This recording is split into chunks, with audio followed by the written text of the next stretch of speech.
नमस्कार दोस्तों, स्वागत है आपका हमारे चैनल में। दोस्तों, सुप्रीम कोर्ट के द्वारा पूरे भारत में टेट की अनिवार्यता पर आए फैसले के बाद शिक्षक और उनके परिवार पर स्थिरता का सवाल खड़ा हो गया है, क्योंकि इस उम्र तक आते-आते शिक्षक पर घर, बच्चों की पढ़ाई, बीमारी, होम लोन जैसे कई जिम्मेदारियों का बोझ होता है। तो आखिर में शिक्षक कैसे किसी परीक्षा को उत्तीर्ण कर सकता है, इसके बारे में हम बात करेंगे। आज इस वीडियो के माध्यम से हम शिक्षकों के कंसर्न के बारे में देखेंगे कि उनका बढ़ती उम्र, बीमारी, स्वास्थ्य, साथ ही साथ होम लोन और जो भी परेशानियां हैं इस वीडियो के माध्यम से हम दिखाएंगे। तो जितने भी शिक्षक साथी इस वीडियो को देख रहे हैं, प्लीज आप सभी लोगों से निवेदन है कि इस वीडियो को ज्यादा से ज्यादा आप लोग शेयर करिए। और अगर चैनल पे पहली बार जुड़ रहे हैं तो चैनल को सब्सक्राइब कर लीजिए, क्योंकि बहुत सारे टीचर्स अभी भी जो है बिना चैनल को सब्सक्राइब किए वीडियो देखते हैं। चैनल सब्सक्राइब करने के बाद आप हमारे जो लगातार वीडियो शिक्षकों के हित के लिए आ रहे हैं, क्योंकि शिक्षक हित में जो ये अनहित में फैसला लिया गया है, तो हम शिक्षकों के हित के लिए लगातार ये आवाज खड़ी कर रहे हैं कि कहीं ना कहीं शिक्षकों को उनका न्याय मिलना चाहिए। और जो आरटी एक्ट की धारा 23(2) है उसमें संशोधन हो, या फिर कहीं ना कहीं सुप्रीम कोर्ट को इस अपने निर्णय पर पुनर्विचार करना होगा। तो इन सभी चीजों को लेकर और शिक्षकों के कंसर्न को लेकर जो 50 से 55-57 साल के टीचर हैं वो कैसे किसी भी टेट एग्जाम को क्वालिफाई कर पाएंगे, जिस एग्जाम में किसी किसी राज्य में मैं पढ़ रहा था तो 4.5%, तो कहीं 3.5%, तो कहीं 10%, तो कहीं 11% मात्र वो बच्चे क्वालिफाई करते हैं जो लगातार टेट का या सीटेट का कंपटीशन के तैयारी कर रहे हैं विगत 3-4 वर्षों से। तो आज 40-50-60 साल 55 साल वालों को कैसे आप टेट का एग्जाम क्वालिफाई करने के लिए कह सकते हैं, जब उन्होंने अपने समय में जो भी नियम कानून लागू था उसको पूर्ण करके वो टीचर बन के आए हैं। तो टीचरों के इस कंसर्न को लेकर आज हम एक नया वीडियो लेकर आए हैं, जिसमें सुप्रीम कोर्ट के टेट से जो आच्छादित होंगे, जो टीचर नहीं आच्छादित होंगे, उनके सभी के बारे में यहाँ पे बात किया जाएगा। और पदोन्नति में भी जो यहाँ पे टेट की अनिवार्यता की गई है, कहीं ना कहीं वो भी सरासर गलत है, क्योंकि अनुभव के आधार पर नौकरियों में या हम देखें कई जगहों पे तो यहाँ पे चाहे प्राइवेट हो चाहे गवर्नमेंट हो, यहाँ पे प्रमोशन मिलता आ रहा है, चाहे जिस डिपार्टमेंट में देख लेंगे। तो शिक्षकों के साथ यह भेदभाव क्यों हो रहा है, इसके बारे में हम बात करेंगे। तो अभी तक अगर आपने चैनल सब्सक्राइब नहीं किया तो प्लीज चैनल पे जुड़ जाइए, और यह काफी इंपॉर्टेंट वीडियो होने वाला है। इस वीडियो को जितना भी आप शेयर कर सकते हैं शेयर कर दीजिएगा, लाइक कर दीजिएगा, और जिससे जो हेटर्स हैं, डिसलाइक करने वाले, उनकी संख्या कम हो जाए। तो चलिए हम वीडियो को शुरू करते हैं। और सबसे पहले चीज जो शिक्षकों के बीच में रुकावट आ रही है वो है उनकी बढ़ती उम्र। कई शिक्षक पहले ही 40-50 वर्ष या इससे अधिक आयु के हो चुके हैं। आप मान के चलिएगा कि जो भी 57 साल तक के टीचर हैं, क्योंकि कई कई जगहों पे 62 साल है कई राज्यों में, तो 62 साल रिटायरी, मतलब आप अगर 57 साल के हैं, 5 साल आपका कम है, 5 साल में 1 महीना भी कम है, तब भी आप उस दायरे में आ जाएंगे कि आपको टेट देना पड़ेगा अभी तक के सुप्रीम कोर्ट के निर्णय के आधार पर। लेकिन कहीं ना कहीं इस सुप्रीम कोर्ट के निर्णय में 2001 से पहले वालों की एक जगह पे बात की गई 168 नंबर पॉइंट में, लेकिन फिर उनको बाद में सभी को यहाँ पे इंक्लूड कर लिया गया है। तो हमारी बात आप लोग ध्यान से सुनिएगा, सभी को टेट कंपलसरी कर दिया गया है। यह निर्णय काफी ज्यादा दुर्भावनापूर्ण लग रहा है। जैसा कि आपको पता होगा कि जो भी रेट्रोस्पेक्टिव रूल होता है उसको लागू नहीं किया जाता, रेट्रोस्पेक्टिव प्रभाव जो उत्पन्न करता है उसको लागू नहीं किया जाता है। तो कहीं ना कहीं अब ये देखना होगा कि आगे चल के यहाँ पे क्या डेवलपमेंट होती है। इस उम्र में फिर से प्रतियोगी परीक्षा टेट पास करना कठिन हो जाता है, क्योंकि आपको भी पता है जब एज बढ़ती है तो कहीं ना कहीं जो मानसिक क्षमता है उसमें भी थोड़ा सा कमी आती है। कमी इसलिए आती है क्योंकि तब पढ़ाई के अलावा भी बहुत सारी जिम्मेदारियां होती हैं, चाहे घर की हो, चाहे परिवार की हो, या फिर चाहे समाज की हो, या अपने स्वयं की बहुत सारी जिम्मेदारियां हैं जिसको यहाँ पे शिक्षक उठाता हुआ चलता है। और उनकी नौकरी पर असुरक्षा का खतरा यहाँ पे बढ़ जाता है। तो सबसे बड़ी फैक्टर यहाँ पे जो निकल के आ रहा उम्र है। सेकंड फैक्टर जो जिससे सबसे ज़्यादा लोग प्रभावित हैं वो बीमारी। आज के ज़माने में चाहे हम ब्लड प्रेशर की बात कर लें, शुगर की बात कर लें, अगर आप शिक्षक के घर से हैं तो आप लोग बताइएगा कमेंट में क्या मैं ठीक बोल रहा हूँ कि नहीं। कैंसर जैसी गंभीर बीमारी से लोग जूझ रहे हैं। सबसे ज़्यादा तो यहाँ पे जो लोग हैं वो किसी न किसी बीमारी से तो ग्रसित हैं ही।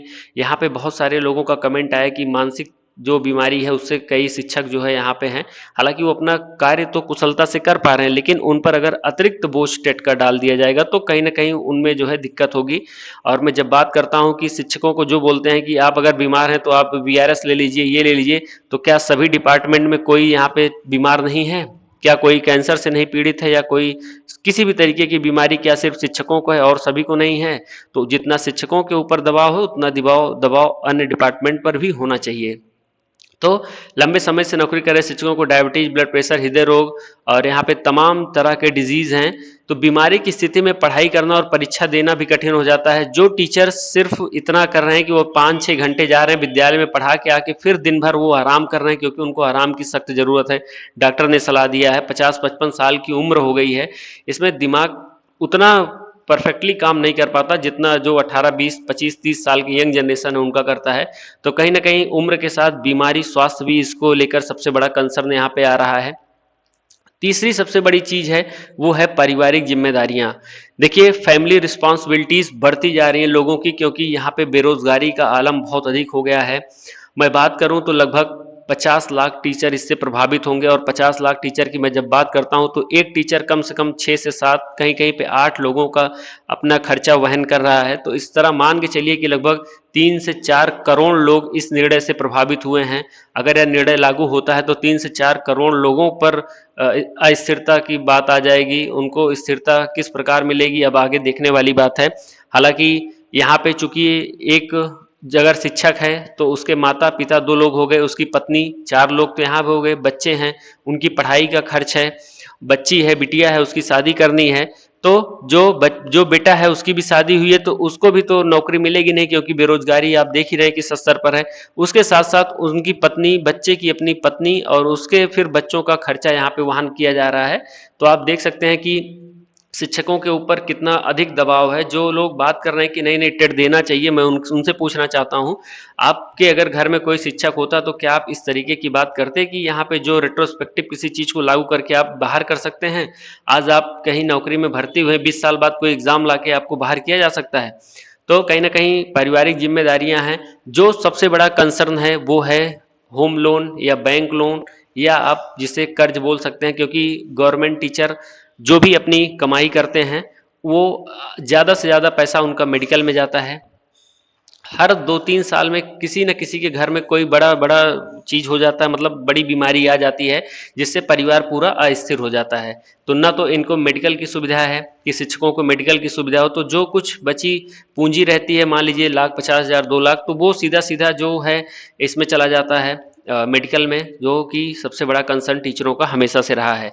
फिर उसके बाद है यहाँ पे किसी को अपना घर बनवाना है, तो किसी के बच्चे इंजीनियरिंग की पढ़ाई कर रहे हैं, उनको मेडिकल की पढ़ाई कर रहे हैं, उनको पैसा देना है। तो कहीं ना कहीं अगर किसी के घर में शादी है, पड़ गई है, बिटिया की शादी करनी है, तो कहीं ना कहीं वहाँ से 10 से 15-20 लाख रुपए पड़ता है। और 40-50 हजार जो नौकरी यहाँ से अर्जित कर रहा है, वेतन पा रहा है, वो इतना बड़ा रकम एक साथ नहीं दे सकता है। कोई पूंजीपति तो है नहीं, वो बस अपना दैनिक जीवन किसी तरीके से गुजार रहा है उस सैलरी के हिसाब से। तो वहाँ पे उनको जो है इस चीज को सुप्रीम कोर्ट हो या सरकार हो, इस चीज को कंसर्न में लाना ही पड़ेगा, नहीं तो 3 से 4 करोड़ लोगों की जिंदगी पर सवाल है। तो अब अगर ये मान लीजिए यहाँ पे अगर नौकरी से बाहर होते हैं तो उनका जो लोन है, जो चीजें हैं, वो कौन भरेगा? और कम से कम 20-30 हजार से 40 हजार तक यहाँ पे सभी टीचरों के ऊपर लोन है। तरह तरह के यहाँ पे उनको किस्त, बीमा इत्यादि जमा करना है, वो चीज़ यहाँ पे जो है कंसर्न है। एक एक चीज़ को मैं पॉइंट वाइज लाया हूँ, इसीलिए आपको बोला हूँ कि आप लोग चैनल को जरूर सब्सक्राइब कर लीजिए, क्योंकि अभी से लेके और इस निर्णय को गलत ठहराने तक मैं आप लोगों के साथ बना रहूँगा। वीडियो को ज़्यादा से ज़्यादा शेयर करना, जिससे जो लोग यहाँ पे हेट फैला रहे हैं उनको भी ये चीज़ें समझ में आनी चाहिए कि क्या क्या टीचरों का कंसर्न है, वो भी यहाँ पे समझ में आए। अगर उनकी वेतन रुक जाता है तो ईएमआई किस्त भी उनको चुकाने में दिक्कत होगी। सबसे बड़ी चीज है सेवा सुरक्षा, जॉब सिक्योरिटी। कई बार सुप्रीम कोर्ट के द्वारा भी अपने पूर्व के जजमेंट में बोला जा चुका है कि जो शिक्षक हैं, इनकी जो भी टीचर या जो भी गवर्नमेंट एम्प्लॉई हैं, उनको सेवा जो है सुरक्षा होनी चाहिए। तो पहले से कई वर्षों से सेवा देने के बावजूद अब टेट पास न करने पर नौकरी जाने का डर है। इससे मानसिक तनाव और असुरक्षा की स्थिति बन जाती है। जब से यह निर्णय आया है, मान के चलिए कि लगभग 80 से 90% टीचर इसी दबाव में हैं कि कैसे हम टेट क्वालिफाई करेंगे या इस निर्णय को कैसे यहाँ पे बदला जाएगा। वो बच्चों को अब क्या पढ़ा पा रहे होंगे, बच्चों को क्या पढ़ाएंगे जब इतना बड़ा इम्पैक्ट उनके जीवन पर पड़ने वाला है, उनके परिवार के ऊपर आने वाला इतना बड़ा संकट है, तो वो कैसे अपने जॉब को, अपने शिक्षा को कंटिन्यू कर सकते हैं? ये भी कहीं ना कहीं शिक्षकों का एक कंसर्न है।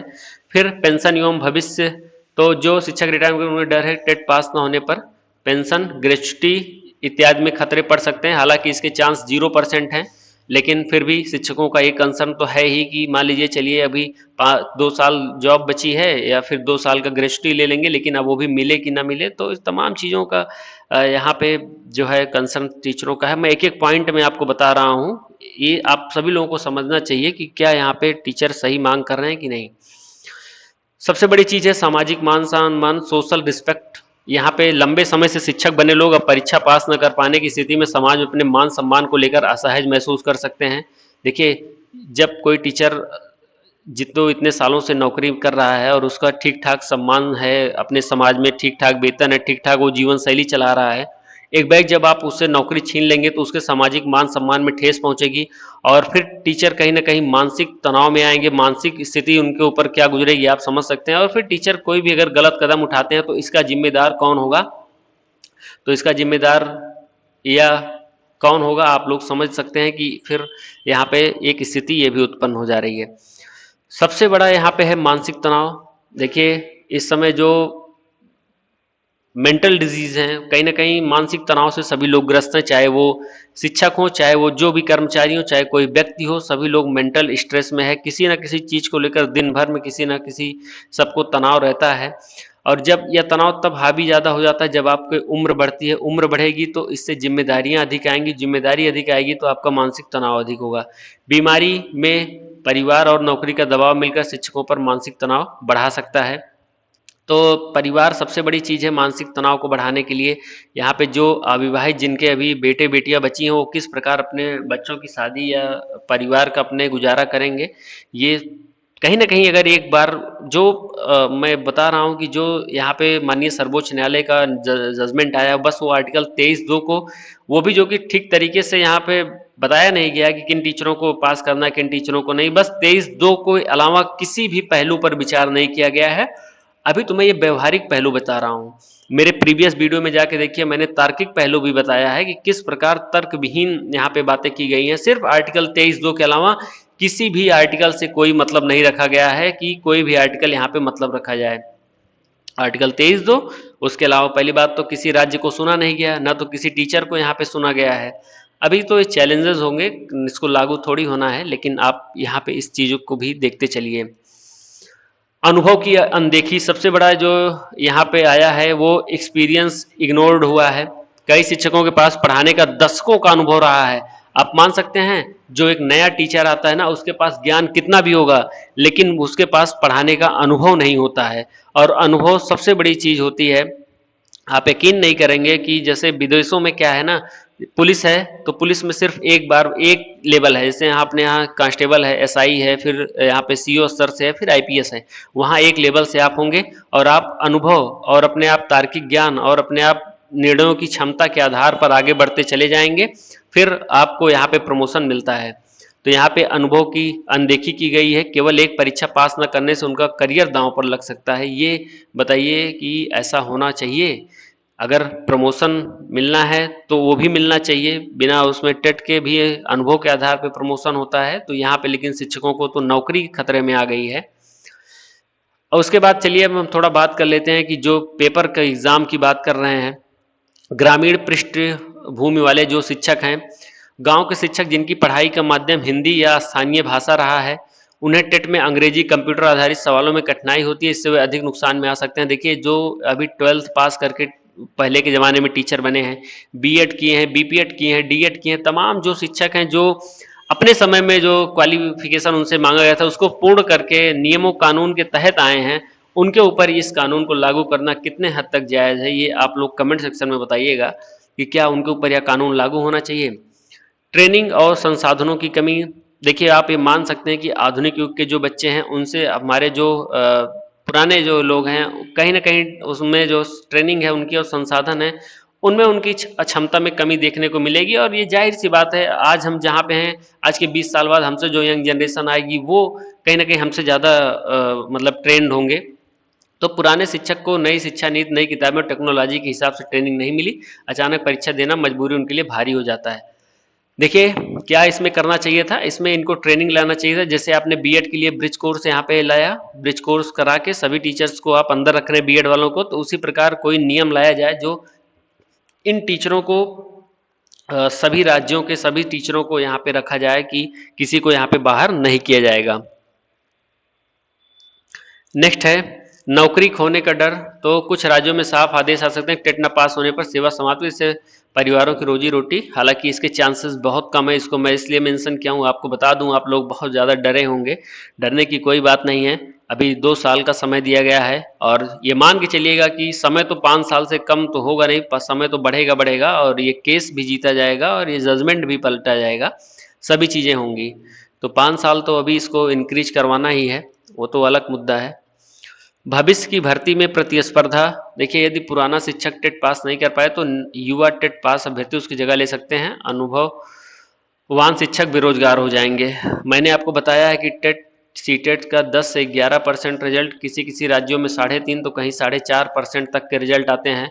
मैं एक अभी वीडियो नेक्स्ट लाने वाला हूँ आप लोगों को, जहाँ पे मैं बताऊंगा कि चाहे वो तमिलनाडु का हो, चाहे उड़ीसा का हो, यूपी का हो, कहाँ पे कितने % लोग टेट पास कर सकते हैं और इसमें क्या व्यवधान आती है, क्या बाधा आती है, क्या पुराने शिक्षक इसको पास कर पाएंगे कि नहीं, या उनके लिए कोई स्पेशल टीटी होना चाहिए जहाँ पे पूछा जाए कि एक स्पेशल टीटी का आयोजन किया जाए जहाँ पे पूछा जाए कि भारत के प्रथम प्रधानमंत्री कौन थे, 2 × 2 कितना होता है। ऐसे तरीके के जो मैं इजी क्वेश्चंस की बात कर रहा हूँ पूछा जाना चाहिए, जो 1 से 5 में पढ़ाने के काम में आते हैं।